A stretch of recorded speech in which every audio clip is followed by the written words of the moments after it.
प्रिय विद्यार्थियों, आइए पढ़ते हैं उत्तर प्रदेश माध्यमिक शिक्षा परिषद प्रयागराज के कक्षा 12 की हिंदी और सामान्य हिंदी में राष्ट्र का स्वरूप इस निबंध को।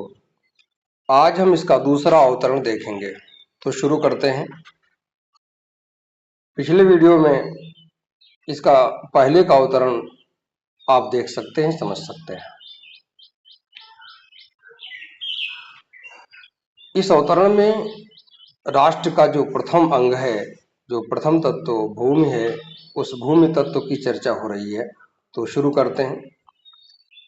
इस प्रकार जब चारों ओर से हमारे ज्ञान के कपाट खुलेंगे, तब सैकड़ों वर्षों से शून्य और अंधकार से भरे हुए जीवन के क्षेत्रों में नया उजाला दिखाई देगा। लेखक के कहने का आशय यह है कि धरती से जो जो चीजें जुड़ी हुई हैं, पृथ्वी से जिन जिन का संबंध है, उनका परिचय प्राप्त करना हमारा कर्तव्य है और उसको हम जरूर जानें। धरती के बारे में हमें पूरी जानकारी होनी चाहिए। तो जब धरती के बारे में, पृथ्वी के बारे में हमें जानकारी हो जाएगी, तो हमारे ज्ञान के जो दरवाजे हैं, कपाट माने दरवाजा, ये चारों ओर से खुल जाएंगे। और जब हमारे ज्ञान के दरवाजे चारों तरफ से खुल जाएंगे और जानकारी हो जाएगी, तो हम अपनी उन्नति हर तरीके से कर सकेंगे। और यदि हमारा विकास हुआ तो फिर राष्ट्र का जो स्वरूप है, राष्ट्र की जो मजबूती है, वो बताने की आवश्यकता नहीं, वो अपने आप बढ़ जाएगी। इसलिए इस प्रकार जब चारों ओर से हमारे ज्ञान के दरवाजे खुलेंगे, अर्थात हम धरती के विषय में हर प्रकार से जानकारी रखेंगे, तब सैकड़ों सालों से, 100 से अधिक वर्षों से शून्य और अंधकार से भरे हुए जीवन के क्षेत्र में हमारा वो जीवन जो अज्ञानता और अंधेरे में भटक रहा था, उस जिंदगी में एक नया प्रकाश दिखाई देगा। अर्थात जब तक धरती के बारे में पूरी जानकारी नहीं करते, तब तक हमारा जीवन अंधेरे में पड़े हुए व्यक्ति के जीवन के समान है और तब तक उसकी उन्नति जीरो के बराबर है, शून्य है। इसलिए यदि उन्नति करनी है तो अपनी धरती के बारे में संपूर्ण जानकारी प्राप्त करनी ही चाहिए। जैसे कि कुछ उदाहरण अगले अवतरण में दिए जा रहे हैं। यदि धरती माँ को हम समझ गए, पृथ्वी को समझ गए, तो हमारी उन्नति कैसे हो सकती है और देश कैसे मजबूत हो सकता है, एक तत्व हमारा देश का कैसे मजबूत होगा, एक उदाहरण आपको अगले अवतरण में मिल रहा है। धरती माता की कोख में, कोख मतलब उसके गर्भ में, धरती के अंदर जो अमूल्य निधियां भरी हैं, जो अमूल्य का मतलब बहुमूल्य है, जिसके मूल्य को बाहरी मूल्यों से नापा नहीं जा सकता, मापा नहीं जा सकता, उसे अमूल्य कहते हैं। वैसे इसका एक अर्थ और बनेगा जिसका कोई मूल्य ही ना हो। लेकिन ध्यान दीजिएगा, अमूल्य शब्द का अर्थ यहाँ पर लाक्षणिक है। जिसके बराबर कोई दूसरा मूल्य हो ही नहीं सकता, उसे अमूल्य कहते हैं। बात समझिएगा। धरती माता की कोख में जो अमूल्य संपत्तियां भरी हैं, निधियां भरी हैं, जिनके कारण उसे वसुंधरा कहते हैं। ध्यान दीजिएगा, धरती के ढेर सारे पर्यायवाची में एक पर्यायवाची वसुंधरा भी है। तो वसुंधरा का तात्पर्य होता है वसून धत्ते सा, जो संपत्तियों को धारण करती है, वो वसुंधरा है। ध्यान दीजिए, तो धरती माता की कोख में जो अमूल्य संपत्तियां भरी हैं, निधियां भरी हैं, जो अमूल्य खजाना है, जिसके कारण वो वसुंधरा कहलाती है, उससे कौन परिचित होना ना चाहेगा। अर्थात कौन नहीं चाहता कि धरती के अंदर जो संपत्तियां हैं उसके बारे में हमें जानकारी मिल जाए। सब चाहते हैं। लाखों करोड़ों वर्षों से अनेक प्रकार की धातुओं को पृथ्वी के गर्भ में पोषण मिला है। जितनी भी धातुएं बहुमूल्य हैं, जो भी आप जिनके ऊपर देश की समृद्धि निर्भर करती है, सोना चांदी से लेकर के लोहा कोयला तक, सब कुछ जो कुछ भी है, सब धरती के अंदर ही तो है। तो आज से यह है नहीं, जब से धरती है तब से ये सब उसमें है। इसलिए लाखों करोड़ों वर्षों से अनेक प्रकार की धातुओं को पृथ्वी के गर्भ में पोषण मिला है। धरती के गर्भ में ये सब बढ़ती गई है, निरंतर उसमें वृद्धि होती गई है। अब एक सवाल ये उठता है कि क्या जितनी संपत्तियां धरती के गर्भ में हैं, क्या हमें सबकी जानकारी है? उन्हें पाने का तरीका क्या है और उनका संरक्षण कैसे किया जा सकता है? लेखक हमें यही समझा रहा है कि अभी बहुत कुछ हम जान पाए हैं और बहुत कुछ जानना बाकी है। इसलिए जो जान गए हैं उसका संरक्षण होना चाहिए और जो नहीं जानकारी में आया है उसे जानने का प्रयास होना चाहिए। बात समझिएगा। दिन रात बहने वाली नदियों ने पहाड़ों को पीस पीस कर अगणित यानी कि अनेक प्रकार की मिट्टियों से पृथ्वी के देह को सजाया है। लगातार नदियों का जल बहता है, अलग अलग की धरातल को घिसट घिसट करके काट काट करके वो अनेक प्रकार की मिट्टी का निर्माण करता है। भूगोल आपने पढ़ा होगा, 8 प्रकार की मिट्टियों का वर्णन किया गया है। तो ये सब प्रकृति के द्वारा ही होता है। क्या इसे हम धरती से अलग कह सकते हैं? समझिएगा। दिन रात बहने वाली नदियों ने पहाड़ों को पीस पीस कर अगणित प्रकार की मिट्टियों से पृथ्वी के देह को सजाया है। हमारे भावी आर्थिक अभ्युदय के लिए, भावी यानी कि भविष्य की, आर्थिक यानी कि धन संबंधी अभ्युदय विकास के लिए इन सब की जांच पड़ताल अत्यंत आवश्यक है। हमें मिट्टी की भी पूरे तरीके से जानकारी होनी चाहिए। किस मिट्टी में किस प्रकार की कृषि हो सकती है और किसका क्या लाभ है, किसका संरक्षण कैसे हो सकता है, कौन ऊसर बनता चला जा रहा है, कैसे उसको सही किया जा सकता है। ये सारी जानकारी करना हमारा परम कर्तव्य है, क्योंकि देश का पहला तत्व धरती है, पृथ्वी है। आगे बढ़िएगा। पृथ्वी की गोद में जन्म लेने वाले जड़ पत्थर, जिनको हम निर्जीव पत्थर कहते हैं, कुशल शिल्पियों से संवारे जाने पर अत्यंत सौंदर्य के प्रतीक बन जाते हैं। एक जड़ पत्थर जो पत्थर होता है, एक शिल्पकार जब उसे उसकी कीमत समझता है, उसकी घिसाई करता है, उससे हीरे जैसे तत्व यानी कि हीरे जैसे बहुमूल्य रत्नों को अपनी कलाकारी से सौंदर्य प्रदान करता है, तो उसकी कीमत बढ़ जाती है। पहले तो उसकी कोई कीमत नहीं थी, पहले तो पत्थर का टुकड़ा ही था, बाद में उसको संवारा गया।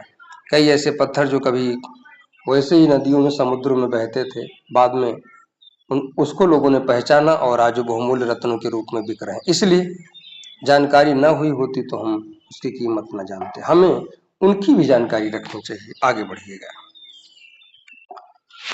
नाना भांति के अनगढ़ नग, ऐसे नग, ऐसे नग मतलब पत्थर के चमकीले टुकड़े जो विंध्य की नदियों के प्रवाह में, विंध्य जो विंध्य नामक पर्वत से निकलने वाली नदियां हैं, उनकी धारा में सूर्य की धूप से चिलकते रहते हैं। जब उनके ऊपर सूरज की रोशनी पड़ती है ना, तो बहुत खूबसूरत चमकते हैं। पानी के बीच में बहते हुए वो चमकते हुए देखे जा सकते हैं। उनको जब चतुर कारीगर, एक निपुण कारीगर जो उसकी कारीगरी जानता है, पहलदार कटाव पर लाते हैं। पहलदार मतलब आभूषण के अनुरूप उसको उसमें कोरे बनाते हैं, काट काट करके उसको सौंदर्य प्रदान करते हैं। तब उनके प्रत्येक घाट से जितनी कोर बनती है, हर घाट माने कोर, कोना जिसे आप कह सकते हो, खड़ी जो आकृति बनती है उसे कोर कहते हैं, नई शोभा और सुंदरता फूट पड़ती है। अगर हम उनको नहीं जानते, उनको रत्न के रूप में ना संवारते, तो क्या उनकी कोई कीमत थी? इसलिए छोटी सी बड़ी जो भी चीजें हैं जिनका संबंध धरती से है, सबकी जानकारी करना हमारा कर्तव्य है। आगे बढ़िएगा। वह अनमोल हो जाते हैं जब उनके हाथ की कलाकारी पा जाते हैं। देश के नर नारियों के रूप मंडन, स्त्री और पुरुषों के सौंदर्य को मंडन यानी कि संवारने में और सौंदर्य प्रसाधन में, सुंदरता के सामग्रियों में इन छोटे पत्थरों का भी सदा से कितना भाग रहा है। बहुत पुराने समय से ये श्रृंगार के साधनों के रूप में, आभूषणों में लग करके लोगों की शोभा बढ़ाते रहे हैं। इसलिए अतएव हमें उनका ज्ञान होना भी जरूरी है, आवश्यक है। बात समझ में आ रही होगी। वीडियो 2 बार देख लीजिएगा, सब समझ में आएगा। पृथ्वी और आकाश के अंतराल में जो कुछ सामग्री भरी है, धरती और आकाश के बीच में जो भाग है, उसके बीच में जो कुछ भी है, जो कुछ सामग्री भरी हुई है, यानी कि कुछ गैस के रूप में भी है और कुछ ठोस के रूप में भी है। पृथ्वी के चारों ओर फैले हुए गंभीर सागर में जो चारों तरफ जल ही जल है, उस सागर में जो जलचर, जो जीव होते हैं एवं रत्नों की राशियां हैं, उन सब के प्रति, उन सब को जानने के प्रति चेतना और स्वागत के नए भाव राष्ट्र में फैलने चाहिए। उन सब की जानकारी सबको होनी चाहिए, वो हमारे अध्ययन का विषय होनी चाहिए। हम समुद्र के जलीय जीवों के बारे में जानें, वहाँ के रत्नों के बारे में जानें, उनका इतिहास क्या रहा है, कैसे विलुप्त होते हैं, कैसे उन्हें संरक्षित किया जा सकता है। इन सारी बातों को जब तक हम नहीं जानते हैं तब तक एक पक्ष हमारा कमजोर रहेगा। आगे बढ़िएगा। राष्ट्र के नवयुवकों के हृदय में उन सब के प्रति जिज्ञासा, जानने की इच्छा को जिज्ञासा कहते हैं। ध्यान दीजिए, जानकारी तो सबको होनी चाहिए, लेकिन अगर युवाओं को जानकारी होती है तो कुछ नया करते हैं। इसलिए विद्यार्थियों, आपको उनकी जानकारी होना ज्यादा जरूरी है। तो उन सब के प्रति जिज्ञासा की नई किरणें जब तक नहीं फूटती तब तक हम सोए हुए के समान हैं। बहुत दौड़ रहे हो, लेकिन अगर हम जानकारी से अछूते हैं तो समझ जाओ सो रहे हैं, क्योंकि अगर जागे नहीं ना तो कुछ नहीं कर सकते। खुली आंखों वाले को ही जागा हुआ नहीं कहते हैं, जो अपने उद्देश्य और लक्ष्य की प्राप्ति के लिए जागरूक हो उसे जागना कहते हैं। क्यों? जिस दिन हम जाग गए उसी दिन जिंदगी बदल जाती है। किसी कवि ने कहा है, जागे यहाँ जिस पल कोई उसका सवेरा है वही। आगे बढ़िएगा। विज्ञान और उद्यम दोनों को मिलाकर, ध्यान दीजिए, विज्ञान जानकारी देता है और उद्यम यानी कि कर्म उसका प्रयोगात्मक रूप होता है। दोनों का यानी कि हम जो जाने उसको जीवन में उतारें। जीवन में उतारना अर्थात कार्य करना उद्यम कहलाता है, कर्म कहलाता है। विज्ञान और उद्यम दोनों को मिलाकर राष्ट्र के भौतिक स्वरूप का एक नया ठाट खड़ा करना, एक नया ढांचा तैयार करना है, जिसमें विज्ञान के माध्यम से जानकारी प्राप्त करें और उस जानकारी के अनुसार हम लोग मेहनत करें, कर्म करें। ऐसा करेंगे तो एक नया राष्ट्र का एक नया मॉडल तैयार होगा, एक नया स्वरूप तैयार होता है। यह कार्य प्रसन्नता, ध्यान दीजिए, खुश होकर करना है, ऊब करके नहीं, अरे बाप रे इतनी मोटी किताब पढ़नी है, पहले डर गए, कुछ नहीं कर सकते।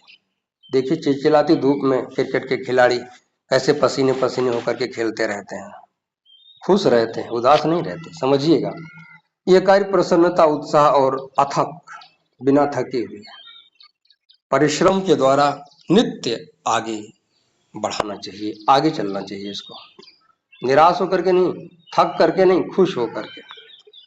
हमारा यह ध्येय हो कि राष्ट्र में जितने हाथ हैं, अरब से ऊपर हमारे देश की जनसंख्या है, अगर उसके 60% लोग भी इस कार्य में अपने हाथ लगा दें, सहयोग करें, तो फिर आप समझ सकते हैं राष्ट्र का क्या स्वरूप होगा, राष्ट्र कितना उन्नति करेगा। ध्यान दीजिएगा, हमारा यह ध्येय हो कि राष्ट्र में जितने हाथ हैं उनमें से कोई भी, किसी का भी हाथ इस कार्य में भाग लिए बिना रीता ना रहे, खाली ना रहे, अर्थात सभी लोग अपना सहयोग करें, सब जानकारी प्राप्त करें।